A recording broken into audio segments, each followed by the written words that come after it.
Alright, hey guys, what's going on? This is Christopher Zier, of course, and Mikey All-Star here, and today we have a behind-the-scenes video. Oh yeah! Sorry, so today we're going to be talking about the behind-the-scenes stuff that happened with Compendium. Now, I don't have any footage from me recording Compendium itself, but I do have some stuff that I'd like to show you guys, so let's go ahead and dive right in.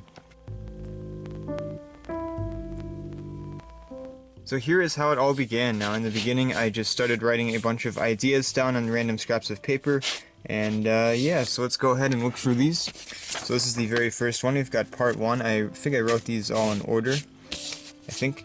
So, alright, so part 1, I was going to originally call it Opposite Bullets, and I'm not really sure why, but there you go. So it says, Hitman wants revenge on mob boss, other hitman is sent to take him out. It's not revealed who is sending him or what he wants revenge for. And then it says, ends with hitman confronting a hit woman on the roof, interrogates person who may know where the boss is actually the boss. So yeah, that was the very first scene right there. It was called, I believe, Ambiguity. And yeah, so it was pretty simple idea. I filmed this pretty much right after I wrote this, so yeah.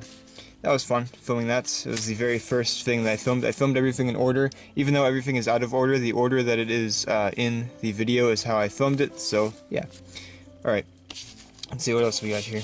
So we've got, let's see, where's Chapter 2? Okay, Chapter 2, Vigilance. I don't remember if I called it that. I think I did. So it's just a police officer examines the murder of the hitman's girlfriend. And then I started it out with it revealing that they're in a relationship. Then I went into this part. You know, I started all happy and stuff, then it went all dark and blue and whatnot.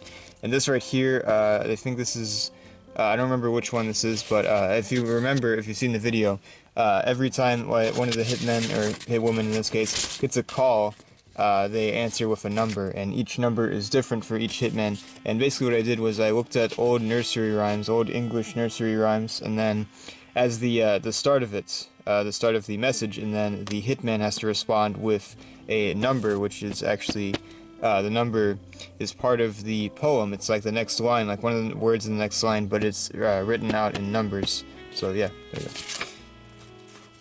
Alright, so what else do we have here? We have the call, which was one of the shorter parts of this, of the video. It was where he gets a call and then he begs the boss to not kill his girlfriend, and then, yeah, pretty simple. Let's see, we have Donna, which is the longest part of the video. And let's see, I have, yeah, okay, I have a few. This one was, yeah, this was the longest one. I even have 2 different pieces of paper for it. So we have a start with training scene with Donna, and then to the sound of California Dreaming, and then she gets a notification of a hit, goes to the door, does the hits, and then the boss says that he killed, or she killed his brother, and then now he has to, or she has to work with him. And then this part, let's see, I don't actually know what this is. Oh, okay, so this is actually, this part is the part where he goes after that one random guy, but the hit goes wrong. This is, this should technically be, the second part of the movie, I guess. So the order of the movie is you start off with Donna, and then, like, the last part of it, like, it says, like, how many days later, I don't remember, it's like 500 something. That's the part where it's, happens when ambiguity happens. So you start off with, the training scene with Donna, and then her killing, the boss's brother, and then it should go over to this part where the, Alan goes to kill that one accountant guy, and the kid sees him, so he doesn't actually, pull off the kill, and, yeah. And then after that you have the call, because this ends where the call begins.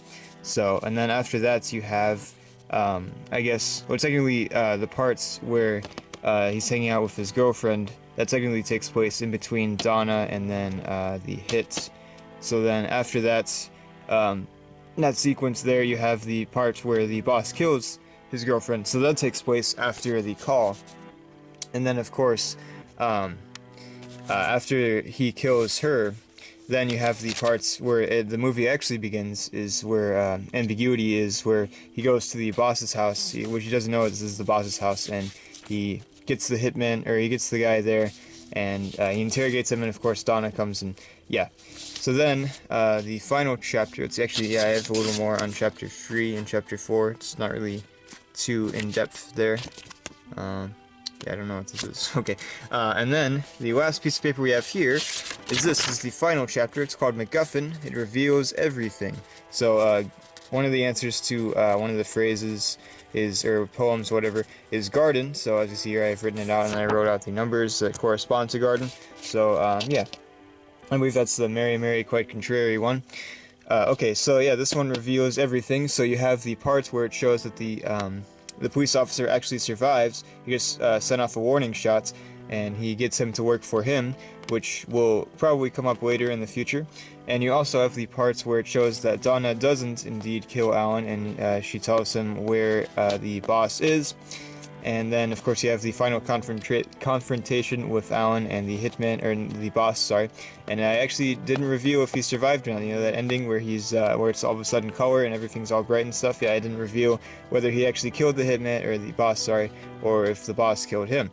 So yeah, thought that was something fun to do. And then, yeah, so MacGuffin was probably my favorite chapter to make because it ties everything together. Everything's kind of in pieces, and I guess you could probably get the idea of how everything connects more or less. But then this really binds it all together. Now I have taken apart most of the minifigures, but here are the two that I have left, and these two will most likely appear in the future in Anthology. I won't be doing a separate movie for Donna. In fact, I'll be doing a season about her. I believe season 3 is when I'll be doing that. So yeah, you've got this police officer guy right here, so here's a better look at him. There you go, in color too, not in black and white, or in this case, he was in the blue sequence. So there you go, that's him right there. I don't think he has a, yeah, he doesn't have a double-sided head. But I think Donna does, if I'm not mistaken. Maybe not, I don't know. Let's see. Nope, okay, I was mistaken. Alright, yeah, so here we go. Just has a suit, she has this pistol. I gave each of the characters their own different pistol. Like Alan has that one pistol, the black pistol, that kind of looks like a, like the end of a fire extinguisher, or a fire hose. And then he had this custom pistol from, I believe it was Brickforge, and then the boss also has a custom pistol from Brickforge. It's a revolver instead of just like a, you know, like a pistol. And yeah, well, revolver is a pistol, but you know, like a, just like a standard pistol, not like a revolver pistol. Anyways, yeah. So yeah, pretty simple minifigures, but I really enjoyed making them, and I do like these characters. I can't wait to make more videos with Donna in it, as well as this guy who is unnamed currently. So yeah. The filming for this video is pretty standard, so I don't really have anything to go over there, as well as the editing. The editing is pretty standard. I just added in all the sound effects. Of course, I had to add voice acting in from Corgi, as well as EnergeticLegoFilms. So yeah, that was pretty straightforward, nothing really new there. So I won't be showing you guys the editing process. Maybe I'll show you guys my editing process when I finally edit Timodec. I know I haven't edited that yet, but I will start focusing on that in July. So yes. Alright, anyways, so now into something a little more interesting. We have the music segment, so let's do that.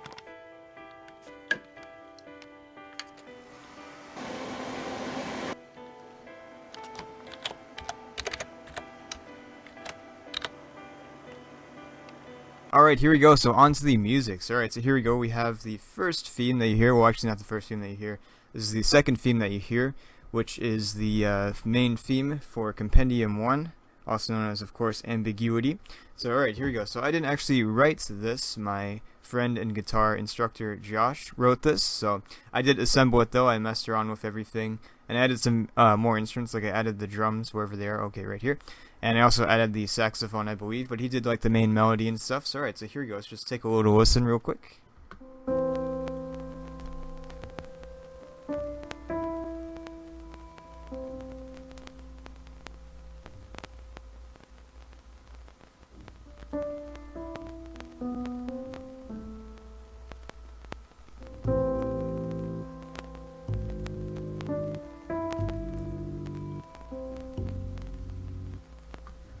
Alright, so there we go. So, I'm going to walk you through all of this stuff. I'm not going to walk you through the entire song, but I'll tell you basically what is going on here. Let's get a little closer look here. Zoom in. Alright, here we go. So we have a few different pianos, or sorry, instruments, not just pianos. We have the radical piano, which is just a normal piano. We've got the upright bass, which is this right here. We have the alto sax, we have a drum kit, we have a baritone sax, and then this isn't important. We'll get to that in a second, I guess, but it's important, but it's not really too important. Alright, so here we go. So it starts off with the piano, and the piano actually has an effect on it which makes it sound like it has vinyl crackles. is this right here. It's very nice. Really like this effect. You can make it sound like anything. Well, not anything, but like anything on here. And you can mess with how much it affects it and like the volume of the effect. So we chose vinyl to make it all crackly and stuff. And I really like it. It's very nice. So and then it just starts off with the piano. Then the bass comes in. The bass just sort of descends down, as you see here. There you go. Okay, there you go. As you see, just descends down. And then eventually, as the song goes along, it gets faster. Right when the drums start, right here. That, of course, is the saxophone you're hearing right here. So what you have here is you can automate the tempo. I've done this before in the past. I showed you guys this with one of my other music behind the scenes videos.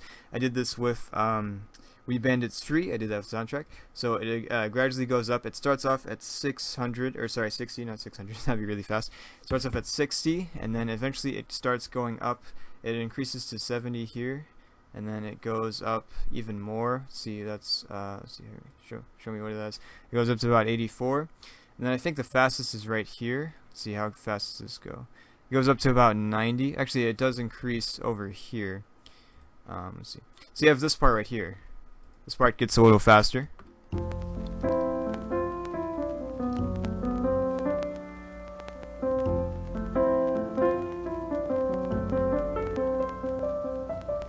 As you see, that's a little faster, and then it slows back down a little bit over here for this like little saxophone bit.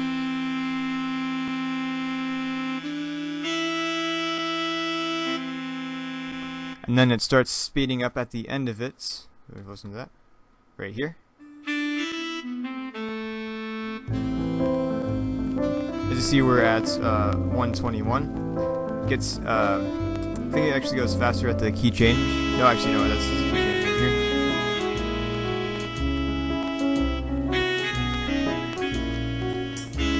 Yeah, that's the fastest it goes. Right here is 130, I believe, and then it starts going down from there. So yeah, so here's the key change. So all I did is I think I bumped this up like 5, I think. Let's see. I think so, yeah. So yeah, here it is again.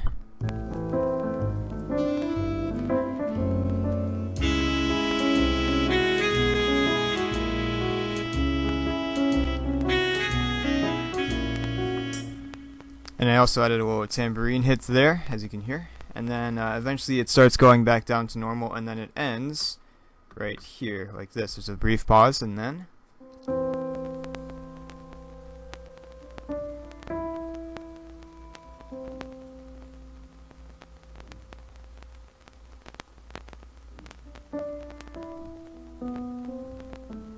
And that's how the song ends, yes. So alright, so yeah, there's a lot going on, but not actually all that much. And then, so you're probably wondering what this is. I said it wasn't super important to this video, but I'll tell you what it is. So alright, so here we go. So this is automation. You can automate how certain things sound. So this is the automation for the saxophone. So it has these presets right here, and this one right here is a little bit of like a soft reverb, and then this one is more like a lot more reverb. So at certain parts, this clicks on. And yeah, I think it clicks on when the saxophones are just by themselves. So yeah, not super important. Well, it is important to the song, but not like incredibly important to you guys, I guess. It doesn't really matter. Okay, here we go. So here we go. We have the California Dreaming. I'm not going to go through every song. I'm only going to go through these 3. We've got the Compendium 1 song. We have Compendium 4, which is just called Donna. Then you have Compendium 5, which I actually don't remember what it's called. I think it's called Hitch. So there you go. Okay. So this is probably the hardest thing that I had to do for this video, is remake a song. I'll show you how I did it. I don't have all of the stuff that I used anymore. Like I had a master track, which was the actual song, so I just built it around the song so it would match up to the song.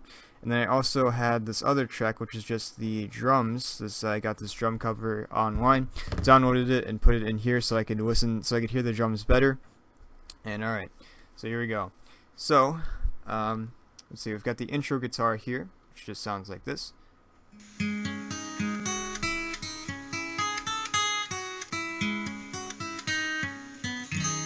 Which also, I might add, sounds incredibly bad because the recording wasn't all that great, but what I did to it is I added this to make it sound bad on purpose. There you go, yes. So it purposely sounds bad. Let's see, is this actually the version I'm thinking of? I think it is. Let's see. You know, actually, I don't Oh no, it is okay. Alright, so this is actually the version from the video. Now there's actually two different versions of this that I made. There's this version, and there's also the version that you hear in the soundtrack. This is the version that you hear in the video. So yeah, I'll show you the difference as soon as we get to it. So this is all pretty basic. I recorded the drum, or not the drum, sorry, I recorded the strumming guitar, which is just this. You can listen to it real quick. There we go.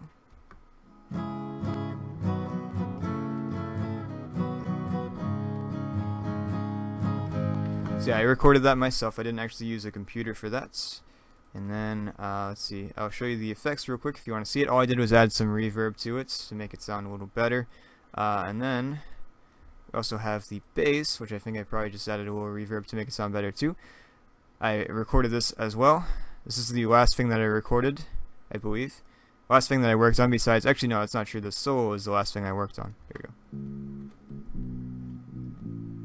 I actually really like this bass line. It's pretty nice. So I gave it the same reverb to make it match with the guitar, so they kind of blend together a little bit. So when you listen to the song, you can kind of hear they do blend a little together. They kind of mix. You can still discern like the bass from the guitar, but they still sound like, I don't know, like they're together, I guess. That's my intended effects. The drums, I just used a MIDI for it. I wrote all of this in, and it took a while, but I figured it out fairly decently, I guess. I think it turned out pretty alright, so just listen to it a little bit here.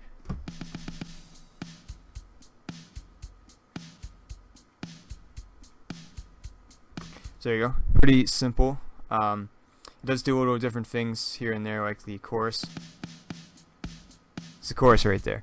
And okay, so what I did for this is this is the drum kit right here. It's the thing that it does. But actually, let's see, where is it? Actually, I don't know. There's too much stuff in here.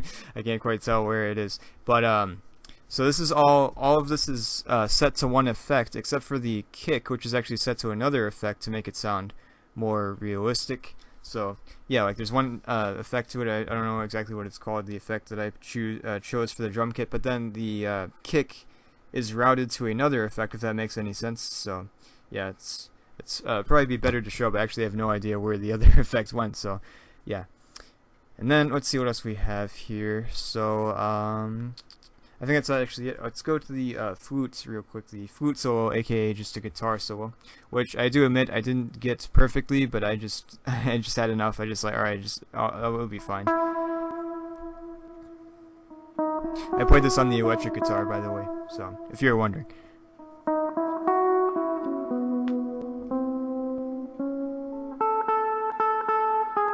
You see, I didn't get the timing right here, so I had to break it up and separate it just a little bit. So what I did for this, there's a lot of effects on this. This is, of course, isn't how it originally sounded. See, all right, here we go. So here's the effects I used. I used a lot of reverb right there. I also used an echo, a warm echo for that. It's not like super echoey, but it has a little echoiness right there. The reverb kind of adds some echoiness to it too. So yeah, that's pretty simple. And then, of course, you have the lyrics by Corgi, which sound absolutely amazing. You can listen to them right here. It's probably the best part of the song right here, the best piece of this. All the leaves are brown, and the sky is gray. I've been for a walk on a winter's day. I'd be safe and warm if I was in LA. California dreaming on such a winter's day. And all I did to that is I added a little bit of reverb, and that was it. So yes, they sound amazing. She did an amazing job. So okay, so what is the difference between the version that you hear in the soundtrack? I just noticed there's Batman reverb, interesting. The version that you hear in the soundtrack compared to the version that you hear in the actual video. Well, for starters, actually, let's see, did I actually? Yeah, okay, here we go. Take a listen to this. What is? Oh, okay, sorry. Okay, here we go. So this part is different right here. The solo. In the solo in the soundtrack, you only hear this, but in the soundtrack, or sorry, in the video, you hear this.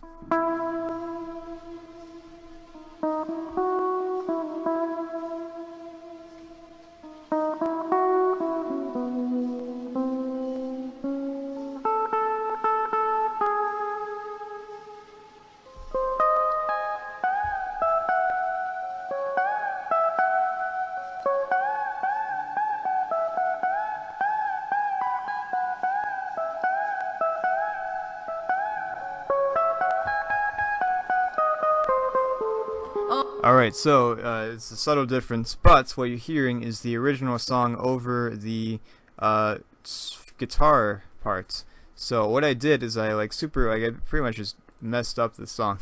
I put like a crap ton of reverb. I put some echoiness to it. I added cracks into it, so it sounds like it's kind of like busted up a little bit. So let's hear if you can. It's really quiet, but I can boost it for you in a second. Let's just hear if you guys can hear it. Let's see first. Yeah, you can kind of hear. Let me just raise it up a little bit. Yes, it sounds very awful when you listen to it louder, but when it's in the background, it's a little better. That's the cracking that you hear, that distorty sort of ness to it. It's yeah, it's really, yeah, very interesting. But yeah, that was something that I did for the video. I didn't want to put it in the actual soundtrack. I just wanted to have it in the video. So if you listen closely to the video, you might be able to hear that. So yeah, and then also what is different from the video, the soundtrack video compared to the other one, this you might actually be able to hear in the video. Like that is pretty subtle, but I guess you could probably still hear it, I think. But this part, here we go. Let's just take a listen. All the leaves are brown. Okay, well before we get started, I just wanted, the original intent for this song was for me to make the entire song, like all the drums, bass, all that stuff for the entire song. But then I decided, hey, that's a lot of work. So I just I did the solo. I did the solo without any other instruments playing, except for, of course, the original song in the video, the actual video, not the soundtrack video.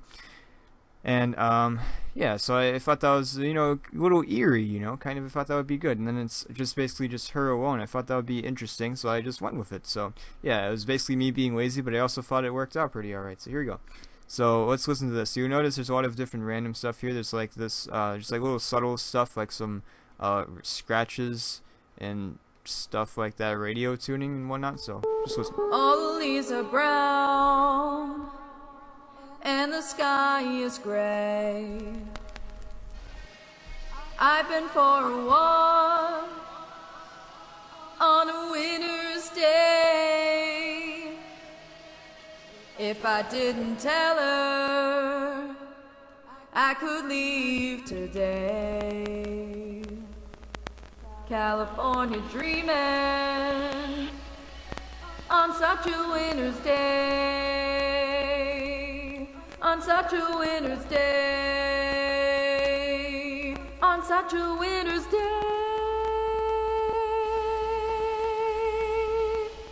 So I wanted to make it sound like the original song was kind of starting to bleed into the actual cover, so I thought that would be interesting to do. So yeah, you don't actually hear the full version of the song in the video, but you do of course hear the full version without this stuff in the soundtrack video. I actually thought of I was originally thinking maybe I should put two different versions of this in the soundtrack video, but I said nah, it's fine. I just put I guess the better version. This is a little weird, but I thought it would be like a nice like little artistic-y touch for the video. And yes, alright, so yeah, it's yeah, that was the hardest part of the video, I'd say, but you know, it wasn't super hard. It was a lot of fun to do. I haven't done anything like that before. Let's move on to the final thing. This is actually the last piece of music that I made for it, I believe. Can you like close, please? Oh no, I don't need to say that. Thank you. Alright, let's see. This was a lot of fun. I actually knocked this out pretty fast. I had an idea overnight, and I just like in the morning I just sat down and just like, alright, do it, let's make it. And I did.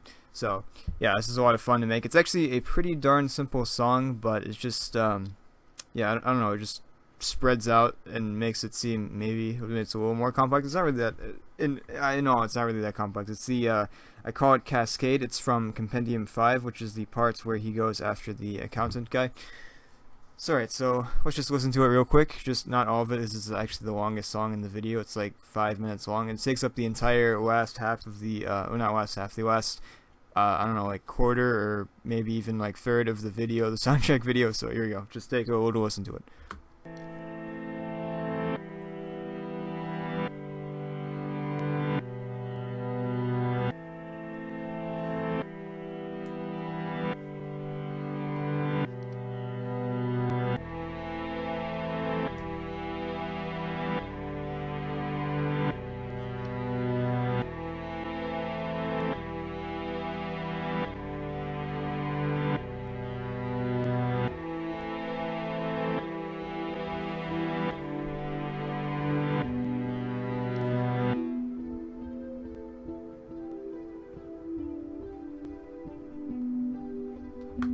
So yeah, there you go. So basically it's just the same thing throughout the entire song. I just switch it up a little bit, add different parts here, like sometimes all the parts play, sometimes some of the parts play, you know, all that stuff. So one of my favorite thing that I did with this is this part right here. It's actually really simple too. So let me show you how I did it. Let me see if I can. Okay, so here we go. We'll just take this. All right, so we got this part right here. Wait, why you like that? Don't do that. Okay, so we have this part right here, which is incredibly echoey. Actually, let's put it right here. Sorry. Okay. Oh, hold up. Wait, what am I doing? Don't do that. Okay, wait. Actually, I know what I'm doing. Sorry. Okay. Alright, I guess. Okay, fine. It was there. It was fine there. So you have this part right here. It's actually not what I did. Hold on. Hold on. Okay, I got this. Sorry. Okay, I got it now. Alright, here we go. So this is this part. But as you hear, it's different than that part. It sounds the same, but it also sounds different too. It sounds like this part sounds more like, I don't know, messed up. What I did was this. Alright, so where is it? Reverse it. This is what it sounds like in reverse. Which actually doesn't sound half bad, I guess, if I do say so myself. So alright, so here we go. We're going to bounce this in place. What this does is it turns this MIDI file into an audio file, which I believe actually takes up less space. That's why you do it, because if I think the MIDI track does take up more space. I don't know actually why you would want to bounce it. I think that's the reason. I don't know. I could be completely wrong. It could be the other way around. Maybe the audio file takes up more space than the MIDI file. I don't know. So here you go. This is what it sounds like bounced. Same exact thing, right? Yes. So actually, okay. So what the bounce does is it keeps the original sound of the instrument that you got. You can move this MIDI track anywhere. You can like make it sound like a drum if you want to. You can make it sound like a violin. It still keeps the same set of notes, but it just sounds different. With this, it keeps the same instruments. And yeah, okay, so what I did was this, pretty simple as well, reverse. And then you get this. Kind of swells, and it stops. That was the effect that I wanted to do. So yeah, very simple. It's very simple. I mean, I did it, so you know it's pretty darn simple. If I can do it, anyone can do it. So, yeah, that's pretty much the only part that is really... I don't know, like, I don't know actually, like, most of the stuff is pretty darn simple, and that was pretty simple too, but I guess those are the most complex part of this song, which really isn't saying much since this song isn't complex at all, but, yeah, so I have a lot of different instruments going on here just to give it some more depth. You have the fretless bass, which is actually pretty quiet in this song, I believe. So yeah, you can barely hear that. You have the viola, which is just a bigger violin. It's just yeah, just deeper, a little deeper. It's not like the deepest instrument in the string instruments, but it's still a little deeper than a violin. I don't actually think I have any violins in this. No, I don't. You have a lot of different pianos since I've just added a bunch of different effects. You have an echo-y piano. You've got another piano since I needed two for one parts, and yeah, you also have this guitar pad, which here we go. This is probably one of my favorite parts too. Not to say it's like amazing, but I just like how it turned out. And yeah, so what you can do is you can add multiple tracks for the same instruments. I actually don't remember how to do this. I always like forget how to do it and like figure out how to do it. But yeah, you can add multiple tracks, and this is what it sounds like when you do have multiple tracks. So you got this part. There's a lot of effects on this guitar too. It has a lot of echo and reverb and whatnot. As you hear, this part is from the guitar, and this part is also from the guitar. So it's playing two different things at the same time, which I think is really cool. And you have the piano part, which this is the part that I like. The reason why I called it cascade, because it sort of like cascades on itself like this.